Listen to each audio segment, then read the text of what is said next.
There is a balm in Gilead to make the wounded whole.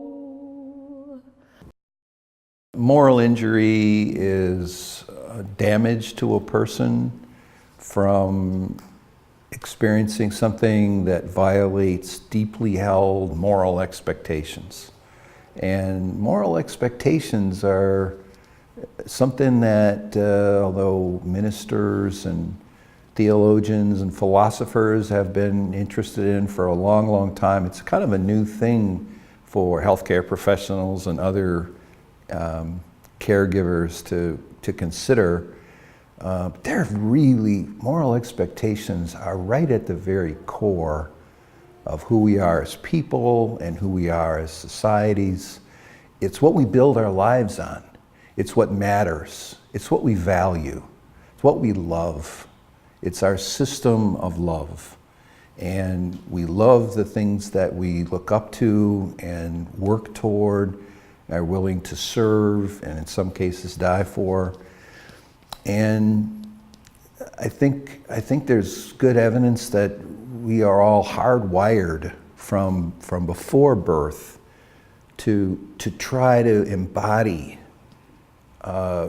goodness, morality, love, compassion, empathy, caring.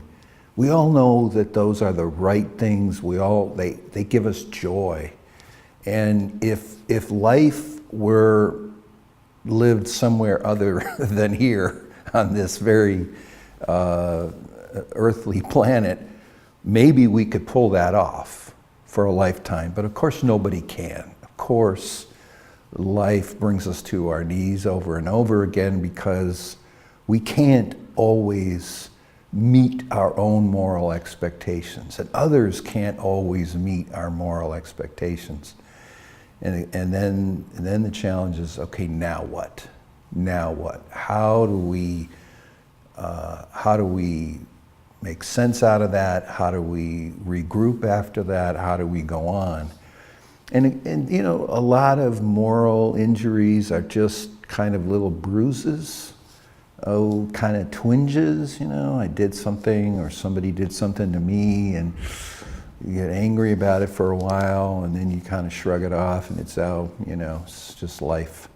But then there are other moral injuries that are profound and devastating. And in having conversations about moral injury, that's important for people to kind of be aware that there is that spectrum. As somebody who's served with the Marine Corps and in war zones and in the aftermath of that, you know, as others who've served in prisons or where, you know, there are significant numbers of people who've had these profound moral injuries, and that's a real challenge of how to rebuild. Rita Nakashima Brock, who is one of the leaders of this great training seminar, uses the term rebuilding the house as a metaphor for recovering, repairing after moral injury. I think it's a really good metaphor. And one of the things this training here, this seminar was built on is the awareness that moral injury is part of the human condition. It's something all people experience. It is not a medical thing. It's not a healthcare thing. It's not a religious thing. It's not a spiritual thing. It's not a literary thing, an artistic thing, or a poetic thing, but it's all of those things. And that humanness is defined by all those different perspectives and through all those different lenses. And I will fight for the rest of my career to not let healthcare professionals, even though I am one, not let healthcare professionals try to co-opt this moral injury thing as a healthcare issue, because that will not do any of us any good. that the people who I have met and talked to over the years who had the best outcomes after a severe moral injury, who've come through that hero's journey, come out of the wilderness with this new wisdom that they bring to others, it's almost always because of relationships, because somebody listened to them, really listened, was able to hear sometimes some pretty horrible, horrific truths, without becoming disgusted, without judging, without turning away, and then giving the person who spoke the greatest gift that we can offer, and that is to say, I hear you, I believe you, but I still love you. And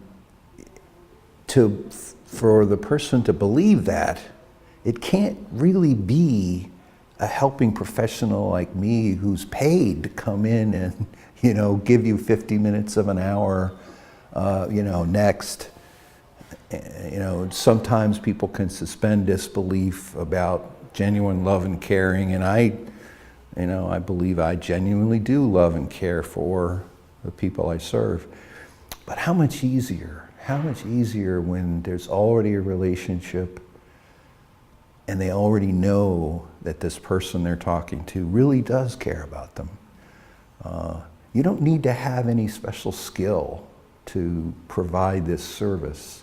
And we've been doing it forever. We just haven't had the language. We just haven't had the words to communalize these experiences, and then to study, to research and find out really what works and what doesn't. And that's kind of where we're at now. Finally, this is exploding worldwide, and it's changing people's attitudes about so many things, because there's this realization, this acknowledgement, even among our senior military leaders, which I'm just so delighted about, that moral injury is real. It is one of the things that can happen to people in bad situations. And in the military, if we're going to create bad situations by prosecuting wars, by deploying into ugly situations, even if it's humanitarian missions, we have to do it with our eyes open, knowing that we're going to be putting people in positions where they're going to be vulnerable to and at risk for moral injury. And it's our duty, it is our duty to do what we can to prevent that, to recognize it, and to help people move on, rebuild, heal, to create goodness where we have created evil. And so I think one of the really hopeful things to me about this, these last 3 days here, is that there's so many different voices, poetic voices, and song and music and art and literature and philosophy and religion, theology, and a little bit of psychiatry. So it's very encouraging for me, and I think this is the kind of conversations we need to have more of, with inclusion and seeing the big picture, so we can. That's the other thing about moral injury as a concept that's made me very proud, actually, to be part of this conversation, is that it's become a linking concept. It's drawn a circle in which all these different points of view, these different walks of life can converge and say, this is our common ground, this is our common space. That's exciting, and we need more conversations like this. There is a balm in Gilead to heal the sin sick soul.